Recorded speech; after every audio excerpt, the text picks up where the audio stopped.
मैं रण सिंह पवार, आप देख रहे हैं पीएम अफो न्यूज। आज परिचर्चा करेंगे।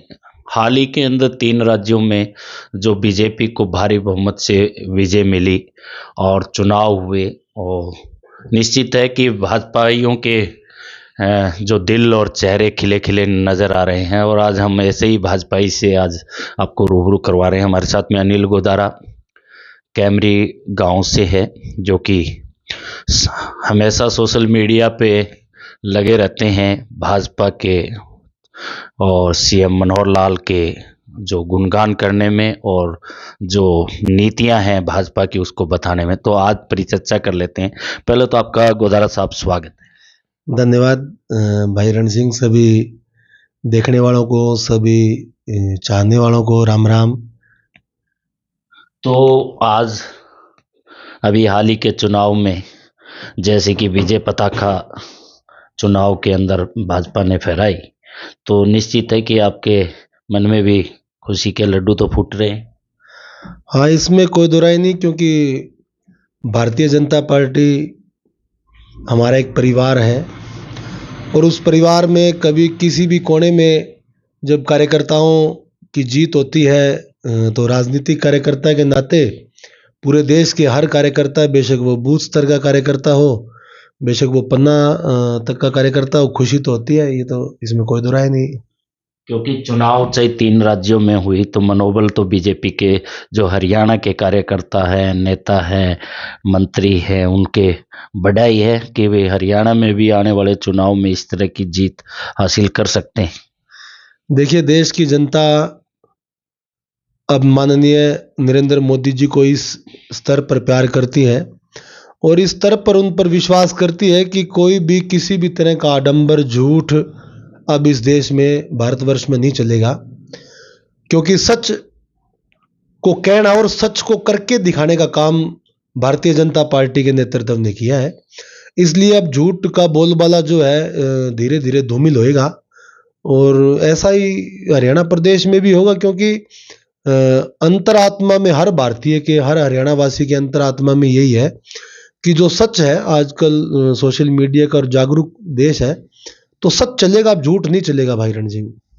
तो अभी तक तो 10 साल से सरकार बीजेपी की हरियाणा में रही है, तो इसमें सच और झूठ तो जो है यही है, लोगों को फैसला करना कि इन 10 सालों में क्या हुआ और आगे क्या मांग जनता की रही है। तो इसको लेकर ही चुनाव में जो है प्रक्रिया उतरेगी। फिलहाल जो बात करें तो 3 राज्यों के अंदर चुनाव हुए और तीनों राज्यों में जो उलटफेर हुआ, जो मुख्यमंत्री बदले गए और नए चेहरे सामने आए, तो क्या पुराने और जो सीएम है उनसे क्या आने वाले चुनाव में फर्क नहीं पड़ेगा? देखिए, भारतीय जनता पार्टी का चेहरा होता है कमल का फूल, और भारतीय जनता पार्टी जिसको विधानसभा का टिकट दे, लोकसभा का टिकट दे या मुख्यमंत्री बनाए, ये नेतृत्व का कोई एक दिन का काम नहीं होता, एक दिन में उलटफेर नहीं होता भाई रण सिंह। इसके लिए संगठन जो है निरंतर जो है रोज की आपकी जो संगठनात्मक प्रक्रियाएं हैं, सामाजिक प्रक्रियाएं हैं, आपका रोज का आकलन किया जाता है। उसी के आधार पर निश्चित तौर पर जब मुख्यमंत्री, आप बदलना नहीं कहेंगे, जिन जो पहले मुख्यमंत्री थे उनको अब भारतीय जनता पार्टी में और दायित्व मिल जाएंगे। ऐसा बदलाव कुछ नहीं है, ये परिवार है। इसमें परिवार में कहीं कोई नाराज या खुश होने की बात नहीं है। ये तो समाज का काम, सेवा करने का मतलब जो है ना पार्टी है, इसमें तो सेवा का भाव है। हरियाणा में कैसे देखते हैं? मनोहर लाल खट्टर 2 बार सीएम रह चुके, क्या तीसरी बार भी अवसर मिल सकता है या बदलाव की ओर है? देखिए, बदलना या नया बनाना वो तो संगठनात्मक प्रक्रिया है। मैंने जैसे पहले कहा, मनोहर लाल जी का जो लगभग 9 साल का जो समय काल रहा है, आप पीछे किसी भी मुख्यमंत्री जी का समय काल उठा लीजिए, जो निर्णय मनोहर लाल जी ने किए हैं वो निर्णय है जो हम आमतौर पर जब सभा में, चौक में बैठते थे तो एक आम आदमी चर्चा करता था कि कोई सरकार बने, ईमानदारी से नौकरी लगाए तो हमारे बच्चों का नंबर बढ़े। जो बच्चे दिन रात मोमबत्ती के जानने में पढ़ा करते थे और जब उनका नंबर नहीं पड़ा पीछे की सरकारों में, अगर आप अपनी उम्र की बात कर लें भाई रण सिंह, तो हमें पता था कि गरीब का या पढ़ने वाले बच्चे का नंबर नहीं पड़ेगा, या तो पजामा कुर्ता वाला कोई रिश्तेदार हो या हमारे पास पैसा हो, दो ही कारणों से नौकरी लगा करती थी। इतना बड़ा निर्णय लेना है हरियाणा प्रदेश की में, जो कि नौकरियों और बदलियों पर तो सरकारें बनी और गिरी हैं हरियाणा प्रदेश की। ये तय करती थी भी अब हमारा बनेगा तो हम लगेंगे। ऐसे प्रदेश में मनोहर लाल जी ने कड़े निर्णय, एक अपनों को नाराज करने का निर्णय, जो कि ईमानदारी से नौकरी लगाने का किया, ऐसा ठोस निर्णय करने वाला मुख्यमंत्री कभी नहीं आया। चौधरी, ये जरूर है कि पहले नौकरियां लगते थे, नौकरियां निकलती थी, लोग लग जाते थे। आपके के अनुसार सफेद पजामे कमीज वालों के भी लग जाते थे, या कुछ टेबल पे रखने वालों के लग जाते। लेकिन अब तो हर बीजेपी सरकार ने नौकरियां निकाल ही नहीं रही।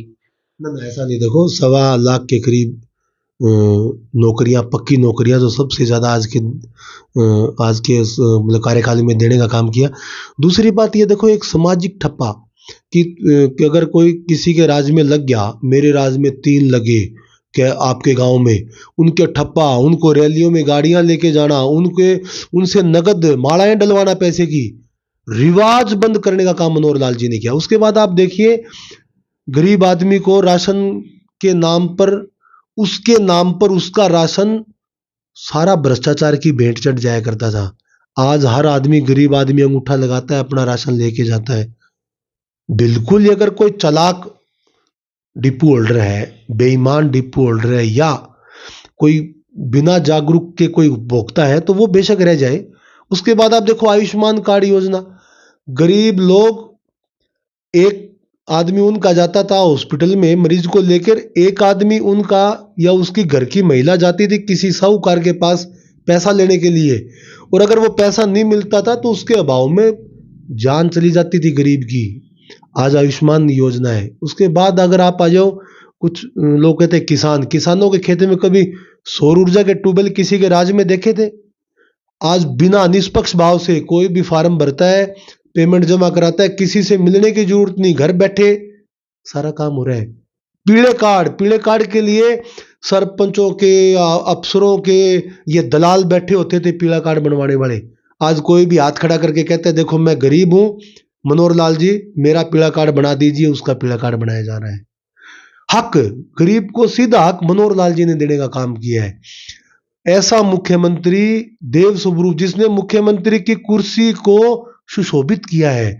असली अर्थ, असली मायने में मुख्यमंत्री का अगर फर्ज किसी ने अदा किया, मैं तो मनोहर लाल जी को मोदी से भी मजबूत नेतृत्व मानता हूं, जिसने हरियाणा प्रदेश की राजनीति को बदल दिया। आज आप कुछ भी कहो, बच्चे पढ़ने लगे, पढ़ेंगे तो नशे से बचेंगे। नहीं तो पहले लोगों को विश्वास नहीं था कि हमारा बच्चा पढ़ के भी आगे बढ़ सकता है क्या। सब जो यूं प्रयास करते थे कि हम किसी राजनीतिक शख्स से रामरमी बनाएं, या हम पैसे जमीन बेच कर नौकरी लगाएं। कभी कोई गरीब के बच्चे सीधा नौकरी लगते देखे आपने? तो बात हमने शुरुआत की दूसरे राज्यों के चुनाव से, फिर हरियाणा में आए, तो लोकल बात करें, हल्का नलवा की बात करें, तो हल्का नलवा से डिप्टी स्पीकर रणवीर गंगवा जी यहाँ के विधायक भी हैं। तो बहुत सारे जो पुराने कार्यकर्ता हैं आजकल कम ही नजर आते हैं। तो क्या लगता है अगली बार टिकट का क्या रहेगा? देखिए, हमारे भारतीय जनता पार्टी का उम्मीदवार या टिकट होता है कमल का फूल। रही बात कार्यकर्ताओं की, तो जो संगठनात्मक कार्यकर्ता है उनको संगठन की तरफ से काम आता है और सारे कार्यकर्ता अपना काम कर रहे हैं। और रही बात चेहरे की, तो मनोहर लाल जी ने इतने काम किए हैं। आप हिसार शहर को देख लीजिए रण सिंह भाई, ऐसी आप कोई सड़क नहीं है शहर के चारों तरफ से, आप शहर में घुसन लगो और आपको पुल ना पार करना पड़े, फ्लाईओवर ना हो, ऐसी कोई सड़क नहीं है। हर जगह रोड, फ्लाईओवर, इतना सुंदर शहर। आप देखो लाइटें, सारी स्ट्रीट लाइटों का सबका जलना, और सब पे तिरंगे का जलना, ऐसा खूबसूरत और इतना स्मूथ। अरे गड्ढों से भरा हुआ शहर था हमारा, हर तरफ गड्ढे, सड़क। ये सदरन बाईपास एक टुकड़ा आपको पता हो तो, ये रेलवे सूर्यनगर फाटक के पास जाकर रुक गया था। 10 साल तक कांग्रेस से वो टुकड़ा फाटक पार नहीं हुआ। वो जो कांग्रेस सरकार बनाने की बात करें, 10 साल उनका शासन था, उनसे वो एक टुकड़ा नहीं बना। हिसार शहर के लिए तो वरदान है भारतीय जनता पार्टी और मनोहर लाल जी। मैं रणवीर गंगवा की बात कर रहा था।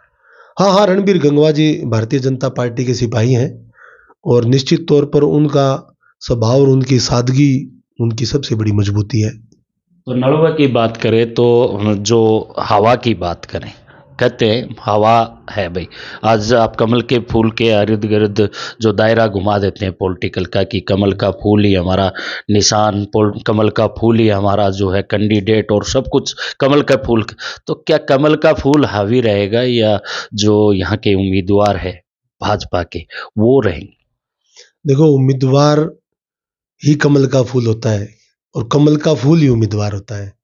हमें दूसरी या कोई निजी तौर पर किसी भी अगर नेतृत्व की या कोई कार्यकर्ता की बात करें तो सभी भारतीय जनता पार्टी के कार्यकर्ता हैं और सभी का चेहरा कमल का फूल और माननीय मोदी जी। तो चुनाव का समय जैसे जैसे नजदीक आ रहा है तो कौन से मुद्दे रहेंगे? मेरे ख्याल से कोई कार्य तो ऐसे रहे नहीं होंगे जो बीजेपी ने नहीं किए। मुद्दे तो होने ही नहीं चाहिए वैसे, कि या कोई और भी मुद्दे रह गए जिसको लेके बीजेपी जो है चुनावी मैदान में आने वाले? देखिए, हमारा मुद्दा है सच्चाई, भ्रष्टाचार मुक्त सुशासन, उसके बाद अंत्योदय जो कि अंतिम खड़े व्यक्ति को उसका अधिकार, उसका राज में सीर, उसका राज में उसको लगे कि मेरा राज, ऐसा एक वातावरण देना।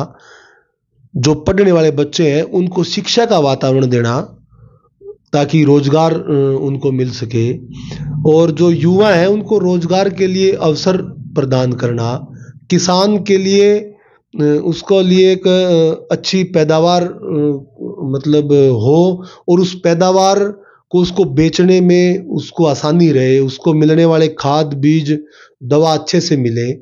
तो हमारी सरकार का निरंतर प्रयास है कि हकदार को उसका हक मिले, एक व्यवहार बनाना। व्यवहारिक कह देना भी ठीक है, 100 रुपये लिए 100 रुपये का व्यवहार देना लेना। वो व्यवहार का मतलब है कि अगर कोई मतदाता हरियाणा प्रदेश में भारतीय जनता पार्टी को मत देगा तो उसको उसके बदले में ऐसी सरकार मिलेगी जो उसकी सरकार होगी, उसके लिए होगी। किसानों की बात देखो, लोकतंत्र का भी एक व्यवहार है कि जनता की सरकार जनता की चुनी हुई जनता के लिए। लेकिन क्या किसान की बात अभी आपने की कि खाद बीज जो है सुगमता से मिल पाए? ऐसी सरकार के अंदर 10 साल सरकार हो गई, आज भी लोग जो है खाद के लिए गांव में लाइनों में लगे हुए। हाँ, कुछ समस्या आई थी। उस समस्या में ऐसा है कि ये जो खाद का मामला है ये थोड़ा लंबा इसका पैटर्न है, क्योंकि ये जो है हमें दूसरे देशों से खरीदनी पड़ती है। उसके बाद ये इंपोर्ट होने के बाद पैकिंग और पैकिंग के बाद इसका जो बंटने का व्यवहार है उसमें हो सकता है थोड़ा समय एक आधी बार आगे पीछे हो गया हो, लगता है। और अगर अगर ऐसा कुछ हुआ भी है और किसी ने अगर इसमें गड़बड़ की भी है तो निश्चित तौर पर ये सरकार उसको छोड़ने वाली नहीं है, उसको नहीं छोड़ा जाता। आप अगर भ्रष्टाचार की बात करें तो अभी आपने कांग्रेस वालों की देखी, वो नोटों की गिनती में मशीनें ही फेल होगी। इतने इतने नोट निकले, बताओ। जिस इतने 300-400 करोड़ तो बैंक में किसी में अच्छे ठीक ठाक में नहीं मिलेंगे और वहां उसके घर पे मिले हैं, बताओ। तो इसलिए कांग्रेस पार्टी अगर विपक्ष कोई भ्रष्टाचार की बात अपने मुंह से करता है तो वो शोभा ही नहीं देता। चलो, ये तो तर्क वितर्क और एक दूसरे पे आरोप प्रत्यारोप तो चलते रहेंगे। फिलहाल जो परिचर्चा में हमारे साथ शामिल थे अनिल गोदारा जी कैमरी गांव से, जो तमाम परिचर्चा इनसे की, इसी तरह से और भी पॉलिटिकल परिचर्चा में करते रहेंगे। बने रहिए पीएम अपन न्यूज़ से। मैं रण सिंह पवार।